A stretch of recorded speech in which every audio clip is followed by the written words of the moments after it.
ನಿರ್ಧಾರ ಶೇಕಡಾ 15 ಹೆಚ್ಚುವರಿ ಮಾಡಿ. ಇದು ಕೂಡ ಈಗಲೇ ತಮ್ಮ ಮಾಧ್ಯಮದ ಮಿತ್ರ ಮೂಲಕನೇ ಕೇಳಿರೋದು. ಕ್ಯಾಬಿನೆಟ್ ಏನು ತೀರ್ಮಾನ ಬಂದರೆ ಅದು ಅಧಿಕೃತವಾಗಿ ನಾನು ಓದಿಲ್ಲ. ಆದರೂ ಸಹ ಈ ಏನು ಬೆಲೆ ಏರಿಕೆ ಆಗಿದೆ ಎಲ್ಲ ಕ್ಷೇತ್ರದಲ್ಲೂ ಹಾಲಿರ್ಬೋದು, ನಮ್ಮ ಏನು ಡೀಸೆಲ್ ಪೆಟ್ರೋಲ್ ಇರ್ಬೋದು, ಅನೇಕ ಉತ್ಪನ್ನಗಳ ಬೆಲೆ ಏರಿಕೆ ಆಗಿರೋದು ಅದು ಖಂಡನೀಯ. ಯಾಕೆಂದರೆ ಇಂಥ ಒಂದು ಆರ್ಥಿಕ ಪರಿಸ್ಥಿತಿಯಲ್ಲಿ ಜನರಿಗೆ ಅನುಕೂಲ ಆಗುವಂಥದ್ದು ವ್ಯವಸ್ಥೆ ಮಾಡಬೇಕಾಗಿರೋದು ಈ ರಾಜ್ಯ ಸರ್ಕಾರ. ನೋಡೋಕ್ಕೆ ಹೋದರೆ ಎಲ್ಲ ರೀತಿಯ ಒಂದು ನಮ್ಗೆ ಬೇಕಾಗಿರುವಂಥದ್ದು ಏನು ಪ್ರಯಾಣಕ್ಕಾಗಿ ಇರ್ಬೋದು, ನಮ್ಮ ದಿನನಿತ್ಯ ಏನು ಉತ್ಪನ್ನಗಳು ಏನಿದೆ ಎಲ್ಲರೂ ಸಹ ಬೆಲೆ ಏರಿಕೆ ಮಾಡ್ತಾ ಇರೋದು ಬಹುಶಃ ಒಂದು ರೀತಿ ಅವ್ರಿಗೆ ಭಾಳ ಕಷ್ಟ ಆಗ್ತಾ ಇದೆ.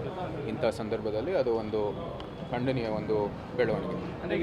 ಮಹಿಳೆಯರಿಗೆ ಉಚಿತ ಇದೆ, ಮತ್ತೊಂದು ಕಡೆ ಪುರುಷರಿಗೆ 10% ಜಾಸ್ತಿ ಆಯಿತು ಅಂದರೆ ಅಲ್ಲೆಲ್ಲೇ ಗ್ಯಾರಂಟಿ ಎಫೆಕ್ಟ್ ಆಗಲ್ಲ. ಇದು ಗ್ಯಾರಂಟಿ ಮೂಲಕನೇ ಆಗ್ತಾ ಇರುವಂಥದ್ದು ಭಾಳ ಸ್ಪಷ್ಟವಾಗಿ ಕಾಣಿದೆ. ಯಾಕೆಂದರೆ ಅದಕ್ಕೆ ಸಪೋರ್ಟ್ ಮಾಡುವಂಥದ್ದು ಹಣ ಬೇಕೇ ಬೇಕಾಗಿದೆ. ಈಗ ಗ್ಯಾರಂಟಿಗಳು ಮುಂದುವರಿಬೇಕಂದ್ರೆ ಎಲ್ಲಿಂದನೂ ಕೂಡ ಹಣವನ್ನು ಉತ್ಪಾದಿಸಬೇಕಾಗಿರುವಂಥದ್ದು ಕೂಡ ಒಂದು ಪ್ರಶ್ನೆ.